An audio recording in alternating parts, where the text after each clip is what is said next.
The British Empire controlled 1/5 of the world's surface in 1809. Their navy was called the Invincible.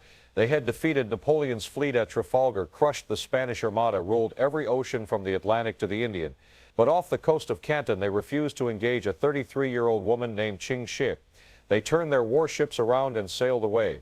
The South China Sea at dawn looked like hammered copper.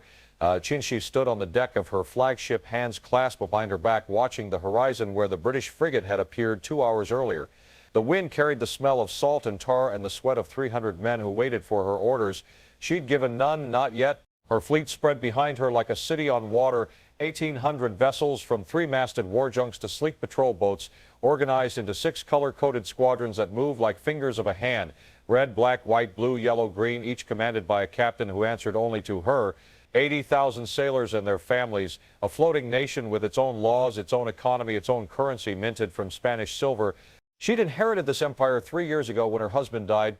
Inherited it the way you inherit a knife fight in a dark alley, by being the only one still standing when the screaming stopped. The captains had expected her to step aside, to let Chung Po Titsai, her husband's adopted son, take command. She'd walked into their meeting unarmed, laid the fleet's ledgers on the table, and asked them one question: who among them could read? The silence had told her everything. These men who could navigate by stars and smell a typhoon 3 days out couldn't manage the books that kept their empire running. She could. She'd spent her years in the brothels learning more than how to please men. She'd learned how money moved, how power transferred, how empires were built on information as much as iron. Now she commanded more firepower than most nations. The Qing dynasty couldn't touch her. The Portuguese paid tribute. The British, who'd spent 2 centuries making the world's oceans into their private property, avoided her waters entirely. But that frigate on the horizon this morning, that was new, that was new, that was a test. Her second-in-command, Chung Po Titsai, approached from behind. She heard his footsteps, deliberate and measured. He'd learned to announce himself after the incident with the last captain who tried to surprise her. That man now served on a patrol boat, demoted but alive. She didn't waste useful assets. "They're signaling," Chung Po said, "requesting parley." "Of course they are." She didn't turn around. "What would you do?" He was quiet for a moment, understanding this was a test. She was always testing. Meet them, show strength. Wrong. Now she turned, and something in her eyes made him step back. Not fear. He'd proven his courage 100 times. Respect. They're asking because they're already beaten. If they wanted war, they'd be firing. They want to measure us, see if we can be negotiated with, divided, bought, so we give them nothing. No meeting, no response. We let them sit there until their water runs low and their crew gets nervous, until their captain has to explain to his admiral why he accomplished nothing. The wind picked up, filling the sails with a sound like thunder. Her fleet didn't move. 1,800 ships holding position, a demonstration of discipline that was itself a weapon. Any navy could sail, hers could wait. Below deck, she could hear the morning routines continuing, children being taught their letters. She'd mandated education for every child in the fleet. Women training with weapons, she'd made that mandatory too, after watching too many become helpless when their ships were boarded. Carpenters repairing hulls, cooks preparing rice and fish. A civilization afloat, and every person in it knew that their survival depended on order, on law, on the woman who'd written those laws in her own hand. The British frigate sat on the horizon for 6 more hours. Then, as the sun began its descent toward the water, it turned slowly, almost reluctantly. It came about and headed back toward Hong Kong. The crew of Ching Shih's flagship began to cheer, but she held up one hand and they fell silent. Victory wasn't in making noise. It was in making choices that left your enemies with none. "Send word to the squadron leaders," she said. "Increase patrols along the eastern routes. The British don't retreat without preparing something else. We'll be ready when they come back." If they came back, most wouldn't. Most would write their reports, recommend avoiding engagement, explain to their superiors that this particular problem wasn't worth British blood. She'd learned this truth in the brothels of Canton and had refined it through 3 years of absolute command. Power wasn't about the fights you won. It was about the fights you made unnecessary. The sun set like a wound across the water, painting her fleet in shades of blood and gold. She stood at the rail until darkness came completely, until the only lights were the lanterns of 1,800 ships waiting for her next command. The South China Sea belonged to her, not because she'd conquered it, because everyone else had learned it wasn't worth trying to take it back. But lessons she knew were never permanent. Someone always forgot. Someone always needed to be taught again. The question was only when and who would make the mistake of challenging her. She'd been preparing for that day since the moment she'd taken command. Every regulation in her code, every promotion she'd granted, every execution she'd ordered, all of it built toward a single purpose: When that challenge came, she would already have won before the first shot was fired. Tomorrow would bring new British ships or Portuguese merchants trying to negotiate lower tribute, or Qing officials pretending they had authority over waters they couldn't even patrol. Tomorrow would bring the endless work of keeping an empire alive. But tonight, just for this moment, she allowed herself to acknowledge what she'd built. Not just a fleet, a nation, one that would outlast her, that would remember her name when the British Empire was dust and the Qing dynasty was history. She turned from the rail and descended below deck to her cabin. There were ledgers to review, reports to read, decisions to make. The work never stopped. Neither did she. That was the price of power, the only price that mattered. Morning came with fog thick enough to touch. Ching Shih woke before dawn, as always, and dressed in the practical silk jacket and trousers she preferred to the elaborate robes some captains affected. Authority came from decisions, not decoration. She'd learned that watching men in expensive clothes lose everything because they thought appearance mattered more than action. The summons came at breakfast. One of her patrol boats had intercepted a merchant vessel flying Portuguese colors, but the cargo didn't match the manifest. Opium, probably, or weapons headed for the Qing forces. Either way, a violation of her regulations. She'd written them clearly enough. Any ship in her waters paid tribute or followed her rules. No exceptions. Bring their captain to the flagship, she ordered, and the cargo master. I want to see the manifest myself. 2 hours later, she stood in her receiving room while the Portuguese captain was brought before her. He was young, maybe 25, with the kind of arrogance that came from never having truly failed at anything. His uniform was immaculate. His bow was shallow, that told her everything she needed to know. Senhora, he began. In Portuguese, she understood perfectly, though she didn't acknowledge it. There has been a misunderstanding. We have trading rights guaranteed by... You have rights I grant you, she said in Cantonese, waiting for the translator to relay her words. In these waters there is one law, mine. Show me your manifest. He hesitated, and in that hesitation she saw the calculation. He was measuring whether he could lie, whether his nation's flag would protect him, whether she was someone who could be intimidated by the weight of European power behind his back. She'd seen that calculation before. Men always made it. They were always wrong. The manifest is accurate, he said finally. We carry silk and tea, nothing else. She nodded to Chung Po, who produced a small lacquered box from inside his jacket. He opened it carefully, revealing white powder packed in waterproof canvas. Opium, grade A, probably from Bengal, worth a fortune and absolutely forbidden in her waters without tribute. This was found in a false bottom in your hold, she said, concealed beneath the silk. You're either a smuggler or incompetent. Which is it? The translator relayed her words, and the Portuguese captain's face went pale. He started to speak, stopped, started again. I was not aware. Stop. Her voice was quiet, but something in it made everyone in the room freeze. Don't insult me with cowardice. If you're going to break my rules, own it. I respect thieves who admit what they are. I have no use for liars. She walked closer to him, slowly enough that he could see she wasn't armed, that she didn't need to be. You have two choices. One, I take your cargo as forfeit, take your ship as forfeit, and let you and your crew go in rowboats with enough water to reach Hong Kong. You tell your employers that Ching Shih doesn't negotiate with people who treat her like she's stupid. Two, I make an example. We tie you to your own mast, burn your ship to the waterline with your crew aboard, and let the smoke send a message that can be seen from Macau to Canton.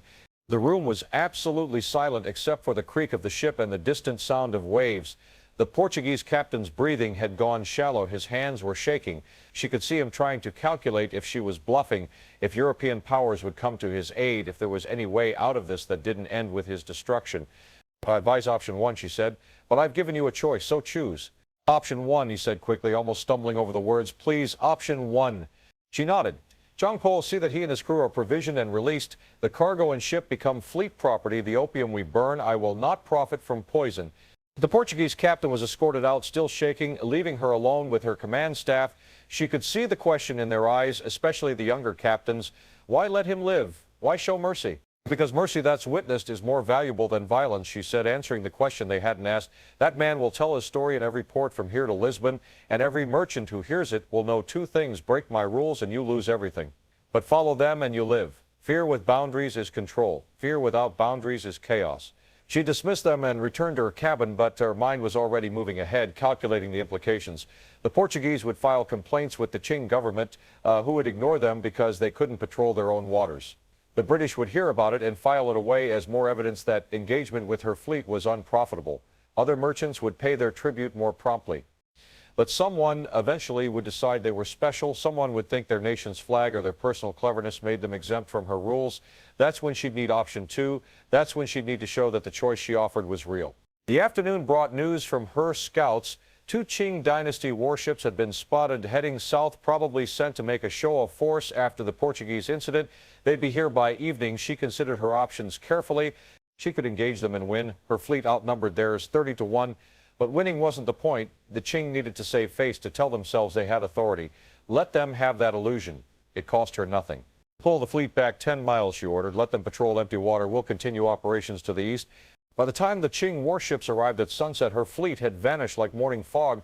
They would patrol for a few days, write reports about securing the region, and return to port. She would continue as always. That was the art of power. Knowing when to be invisible was stronger than showing your strength. That night, alone in her cabin, she allowed herself a rare moment of reflection. 3 years ago, she'd been a brothel worker, then a pirate's wife. Now she commanded 80,000 souls and made empires reconsider their maps, not because she was the strongest or the most violent, because she understood that power was about choices, the ones you made, the ones you forced on others, and the ones you made unnecessary. Tomorrow would bring new challenges. A subordinate captain questioning orders, perhaps. A merchant trying to negotiate lower tribute. Reports of a rival pirate trying to establish operations in her waters. The work never ended. But tonight, with the South China Sea dark beyond her windows and her fleet arranged in perfect formation around her, she permitted herself a moment of satisfaction. She'd built something that hadn't existed before, something that would outlast her. That was legacy. Everything else was just weather. She pulled out the ledgers and began reviewing the day's accounts. There was always work to be done. That was the price of being who she'd become. She'd paid worse prices for less. The storm came 3 days after the Portuguese incident, the kind of typhoon that turned the sea into a living thing bent on erasing everything human from its surface.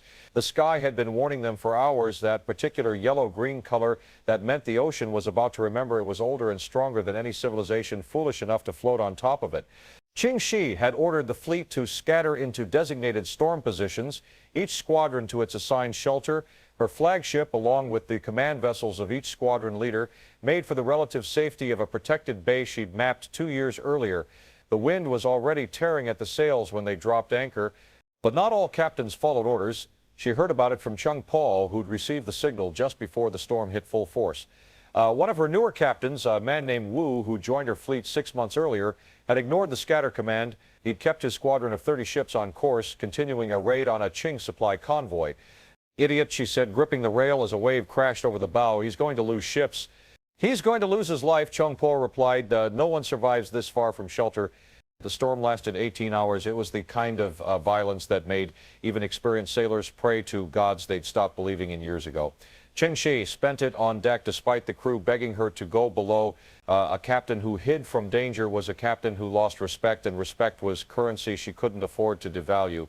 When the dawn came, gray and exhausted, the accounting began. 12 ships lost, 437 souls dead, and Captain W's flagship found capsized 3 miles from where it had last been seen, with Wu lashed to the wheel, drowned but defiant to the end. Ching Shih stood on the beach where they'd brought the bodies, watching her crews perform the burial rites. She felt the weight of every loss, not grief. She'd learned to bury that luxury years ago, but responsibility. These people had died because of one man's arrogance, but they'd been under her command. Their deaths belonged to her. He was trying to prove himself, one of the other captains said quietly. A young Captain Mai, one of the few other women in command positions, wanted to show he was bold enough to ignore the storm. He was trying to prove he didn't need to follow orders, Ching Shih corrected. There's a difference. Boldness serves the fleet. Arrogance serves the ego. She turned to address the captains who'd gathered, letting her voice carry over the sound of waves. Captain Wu died brave. He also died stupid. I will honor the first and never forget the second. Every person who went down with his ships was someone's family, someone's future. He threw those lives away for pride. She paused, making sure every captain met her eyes. My orders aren't suggestions. They're not starting points for negotiation. When I give a command, you follow it, or you tell me to my face you're leaving the fleet. But you don't take my resources and my people and gamble them on your judgment. Is that clear? The murmured agreement was universal. She'd made her point, but the ache in her chest remained. 437 people gone. Back on her flagship, she found the letters. Wu's second in command had salvaged them from the captain's cabin before the ship went down. Letters Wu had written to his family to be delivered in the event of his death. Standard practice for captains. She read them all. There were beautiful letters, full of love for children he'd left on shore, a wife he'd married before joining the fleet, parents who disapproved of his choice but whom he'd hoped to make proud. He'd written about his dreams for them, the fortune he hoped to build, the legacy he wanted to leave.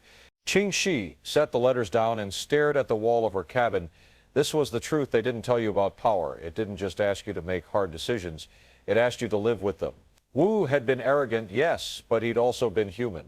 Complex, loved, and she just stood on that beach and called him stupid in front of everyone, because that's what the position required. That's what kept the other 79,500 people alive.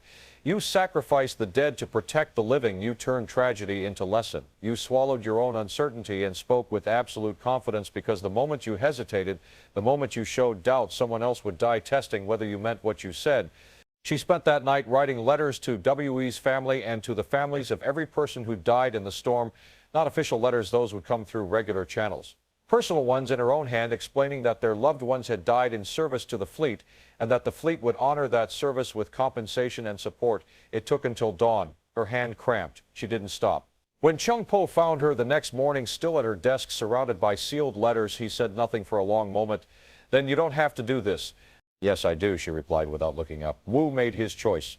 I made mine. But those 400 people, they just followed orders. The least I can do is explain to their families why they're not coming home. The weeks that followed the storm were about rebuilding, ships repaired, crews reassigned, supplies redistributed. She worked 18-hour days, reviewing every decision, every allocation of resources. The fleet had to see that the loss hadn't weakened them, that they remained as strong as ever. But at night, alone in her cabin, she permitted herself to feel the weight of it. Not guilt, she'd made the right call, giving the scatter order, and W.U.'s death was his own fault. But grief for the waste of it, for the families destroyed, for the reminder that even with all her power, she couldn't protect everyone. She thought about the Portuguese captain she'd let go, about the choice she'd given him. Mercy with boundaries. Would Wu have lived if she'd been harsher earlier, if she'd made an example of someone sooner to establish that disobedience had consequences? Or would he have died anyway because some people were built to test limits no matter what? There were no answers, just more questions. That was the thing about power everyone missed when they envied it. You got to make decisions, yes, but then you had to live with them, every single one, forever. A month after the storm, her scouts reported that the Qing dynasty was using the fleet's losses as propaganda, claiming the deaths were divine punishment for piracy, proof that Ching Shih's power was collapsing. The British were watching closely, probably calculating whether the storm had weakened her enough to make engagement worth the risk. She called her squadron leaders together and made the announcement she'd been preparing a coordinated operation along the entire coast, hitting Qing supply lines and Portuguese trading posts simultaneously, a demonstration of force that would remind everyone who controlled these waters. "We just lost 12 ships," Captain Mai objected. "Shouldn't we be consolidating, rebuilding?" "That's what they expect," Ching Shih replied. "So we do the opposite. We hit them hard enough that they forget we're wounded. By the time they realize we're at 93% strength instead of full power, we'll be back to full power." The operation launched at dawn 2 weeks later. Coordinated raids across 200 miles of coastline. No merchant attacked, no civilians harmed. She'd made those rules absolute, but military targets, government warehouses, official vessels, fair game. The Qing forces were overwhelmed. The Portuguese filed protests that went nowhere. The British updated their maps to show even more of the South China Sea as disputed waters. Their polite term for control by pirates we can't defeat. Standing on her flagship's deck as the reports came in, objectives met, minimal casualties, massive haul of supplies. Ching Shih felt something she hadn't felt in weeks. Not joy exactly, satisfaction. The knowledge that she'd been tested and had answered. The storm had tried to break her fleet. Wu's arrogance had tried to undermine her authority. The government surrounding her had tried to exploit her moment of weakness. She'd weathered all of it. Not without cost, never without cost, but she'd weathered it. That night, she added a new regulation to her code. A captain who disobeys scatter orders during storms forfeits command permanently. If they survive the storm, they serve as crew on another vessel. If they die, their families receive no death benefits. Harsh, maybe even cruel, but necessary. Wu had made his choice. She couldn't bring him back, but she could make sure no one else made the same mistake. She sealed the amendment and sent it to all squadron leaders for immediate implementation. Then she pulled out the letters she'd started writing weeks ago to her own family, the ones she'd left behind when she'd entered the brothel as a teenager, the ones who probably thought she was dead. She didn't know why she was writing it. She'd never send it, but something about W.E.'s letters had stayed with her, the reminder that everyone was someone's daughter, someone's sister, someone's story that ended too soon. I don't know if you remember me, she wrote, but I remember you. I remember being small. I remember thinking the world was bigger than I could imagine. I was right about that. I just didn't know how much of it I'd end up controlling. She stopped to read what she'd written and very carefully tore the letter into pieces. Some doors, once closed, stayed closed. That was another price of power. You didn't get to go back. But you could go forward. You could honor the dead by keeping the living safe. You could turn grief into law, tragedy into protection, loss into legacy. That was all anyone could do, really. Take the damage and build something from it. The South China Sea was dark beyond her windows, her fleet arranged in protective formation, ready for whatever came next. It was enough. It had to be. The recovery wasn't dramatic. That's what most people misunderstood about resilience. They expected some kind of transformation, a moment where everything changed. The truth was quieter. You just kept going. You did the work. You made the decisions. You carried the weight. Ching Shih spent those months in a kind of disciplined automation. Wait before dawn, review overnight reports, inspect ships, settle disputes, approve raids, manage logistics. The work was endless, and she was grateful for it. When you were busy, you didn't have time to think about the 437 names in the ledger, each one a person who'd woken up that morning not knowing it was their last. She started taking meals with different crews, rotating through the fleet in a pattern only she and Chung Po knew. It served multiple purposes, prevented assassination opportunities by being unpredictable, kept her visible to the regular sailors who formed the foundation of her power, and gave her direct intelligence about morale and problems before they became crises. On a supply junk crewed mostly by families, she sat on the deck and ate rice with a woman named Lin who'd lost her husband in the storm. Lin's 3 children watched with wide eyes as the infamous pirate queen ate from the same pot as everyone else. "You don't have to do this," Lin said quietly. "We know you're not one of us." "I'm exactly one of you," Ching Shih replied. "I just have different responsibilities. Your husband, he was on WU's flagship." Lin nodded, not trusting herself to speak. "He followed orders," Ching Shih said. "His captain didn't. That's not his fault. The fleet will support you and your children, not because I'm generous, but because that's the contract. You give us your labor and your loyalty. We give you protection and security. Your husband honored his part. We'll honor ours." The words felt inadequate even as she said them. What was money against the absence of a father? What was security against the hole left in a family? But it was what she could offer. It had to be enough. She learned something on those visits. The fleet wasn't afraid of her the way she thought. They were afraid of disappointing her. It was a subtle distinction, but crucial. They didn't fear punishment. She was harsh but fair, and everyone knew it. They feared losing her respect. That was deeper than fear. That was something she could build on. She started sharing more of her strategic thinking with her captains during meetings. Not everything, some decisions had to remain opaque to maintain authority, but enough that they understood the reasoning behind orders. She explained why they avoided certain territories, why some merchant vessels were taxed higher than others, why she insisted on the education programs even though they were expensive. "We're not just pirates," she told them. "We're a government. Pirates raid and run. Governments endure. Everything we do has to serve the long term, or we're just thieves pretending to be more." Captain Mai asked the question the others were thinking. "What is the long term? You've built the largest fleet in history. What do you want?" Ching Shih considered the question carefully. She'd asked herself the same thing in quiet moments. What did she want? Revenge on the systems that had trapped her as a girl. To prove that a woman could command respect in a world run by men. To build something that would outlast her mortality. "I want us to be undeniable," she said finally. "I want to build something so strong that when I'm gone, it doesn't collapse. I want every person in this fleet to know they're part of something larger than themselves, and I want everyone who encounters us to understand we're not pirates. We're a nation that happens to be mobile." The room was quiet. Then Chung Po spoke. "Then we need formal diplomatic recognition from Portugal, from Britain, from someone who matters." Eventually, she agreed, "but first we need to be so essential to trade in these waters that they can't ignore us, make ourselves indispensable, then demand recognition." It was a long game, years, maybe decades. She was 33. If she lived to 50, that gave her 17 years to build something that could endure without her. It should have felt impossible. Somehow it just felt like work. The months passed, ships were rebuilt, new captains were promoted, always chosen for competence over connections. She instituted new regulations requiring squadron leaders to mentor potential replacements, ensuring continuity of command. She expanded the schools, started a rudimentary medical training program, established a system for recording fleet history. She was building institutions. That's what separated empires from raiders. Institutions outlasted individuals. One evening, 6 months after the storm, she stood on deck watching the sunset paint the water in shades of amber and rust. Chung Po joined her, standing in comfortable silence for a long moment before speaking. "You're different," he said. "Since the storm, Am I? She didn't look at him. Less certain, more thoughtful. It's not bad, he added quickly. Just different. She considered this. Was she different? Maybe. Wei Yu's death had reminded her that even she couldn't control everything. The storm had proven that nature didn't care about her plans. The months of recovery had shown her that power was more fragile than she'd believed, but also stronger, because it wasn't really about her. She'd spent those months building systems that would work even if she died tomorrow, training people who could lead if she fell, creating a structure that could survive without her. That was power, not the ability to control everything herself, but the ability to create something that would continue regardless. I'm learning, she said finally. That's different than changing. What are you learning?